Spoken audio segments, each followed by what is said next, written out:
यहाँ पे जो बोला था इश फ्रेश डॉइच, ठीक है, इसका अब सवाल आपका कैसे बनेगा, ये थोड़ा सा कॉम्प्लिकेटेड है, लेकिन अभी हमने ये सेंटेंस सीखा है तो इसका सवाल भी हम सीख लेते हैं कि आप इसको कैसे बनाएंगे।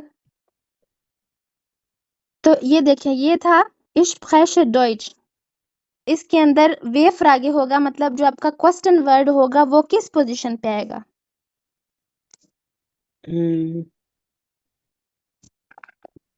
वे फ्रागे I think always first position पे आएगा ना। हाँ जी बिल्कुल, वे फ्रागे जो है वो फर्स्ट पोजीशन पे ही आएगा।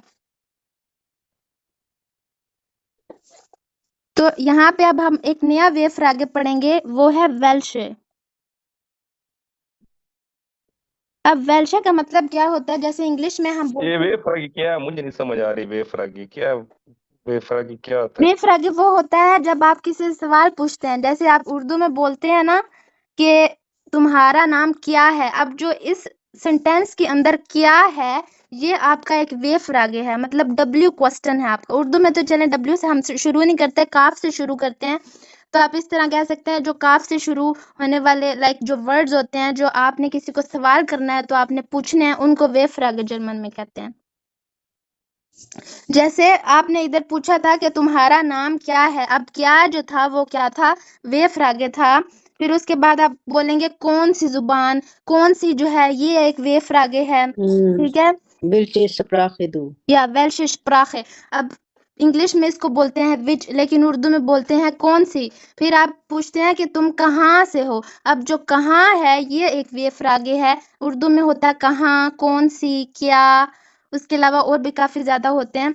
तो इनको जर्मन में कहते हैं वे फ्रागे, मतलब डब्ल्यू से जो वर्ड्स शुरू होते हैं जब आपने सवाल करना होता है। अब अच्छा। देखिए यहाँ पे हमारे पास वे फ्रागे वेया था, ठीक है, उसके बाद हमारे पास वे फ्रागे वी है, उसके बाद ये मैं आपको एक अलग यहाँ पे इसका वे फ्रागे का एक अलग आपको मैं लेक्चर दूंगी, और उसके अंदर फिर हम सारे वे फ्रागे पढ़ेंगे, ठीक है। लेकिन अभी हम इसलिए पढ़े हैं क्योंकि आपने सवाल करना हो और अपना जवाब देना हो, तो इसलिए ये जरूरी है। तो यहाँ पे एक हमने व्या पढ़ा, एक हमने वी पढ़ा। अब हम आपने अपनी जुबान किसी को बतानी हो कि इश ख्वाहिश डॉइच, इश ख्वाहिश उर्दू।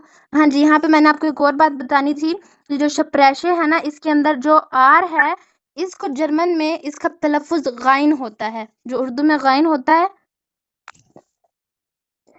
ठीक है। इस आर को आप जर्मन में गाइन का आप बोलें, लाइक इस शप्रेशे नहीं बोलेंगे, र नहीं पढ़ेंगे आप, इसको आप बोलेंगे इश फ्रेशे, लाइक आप गले के अंदर से आवाज निकालेंगे इश शप्रेशे। ये जैसे जैसे आप प्रैक्टिस करेंगे फिर आपको इसकी और ज्यादा समझ आती जाएगी, ठीक है। ठीक है, वेल्शे अब होगा, वेल्शे होगा कौन सी, या फिर विच, ठीक है, इंग्लिश में आप बोलेंगे विच। सेकंड पोजीशन पे आपकी क्या आएगी, वर्ब। लेकिन यहाँ पे क्योंकि आप अगले बंदे से जुबान का सवाल कर रहे हैं कि तुम कौन सी जुबान बोलते हो, जैसे मैं आपको भी नीचे इंग्लिश में जुमला सेंटेंस लिख के बताती हूँ। जैसे आप इंग्लिश में बोलेंगे ना, which language do you speak,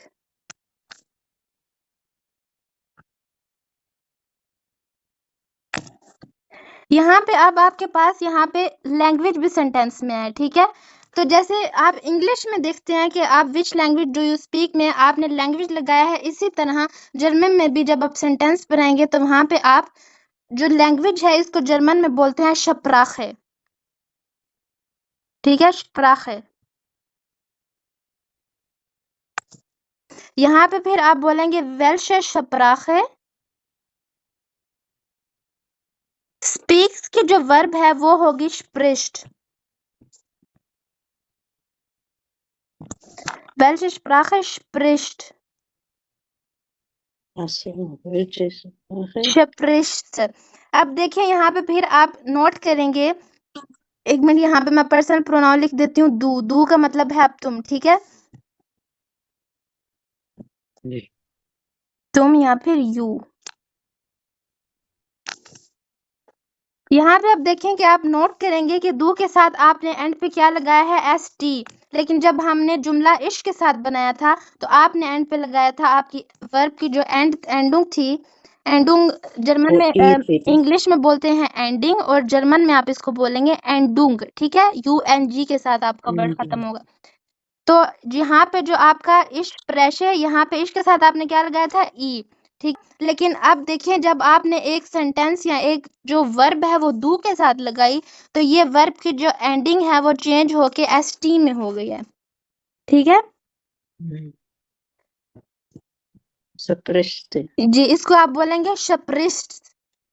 Welsh है, शप्राखे, शप्रिस्ट, दू। वेल्श का मतलब हो गया कौन सी, शप्राखे का मतलब हो गया जुबान। अब जो शप्रिस्ट है ये आपका होगा बोलना या बोलते हो। ठीक है, जैसे इंग्लिश में आप बोलेंगे स्पीक, और दू का मतलब हो जाएगा तुम। इस्ट की जो मेन वर्ब है, ये एक मिनट में आपको कलर चेंज करके यहाँ पे लिख देती हूँ।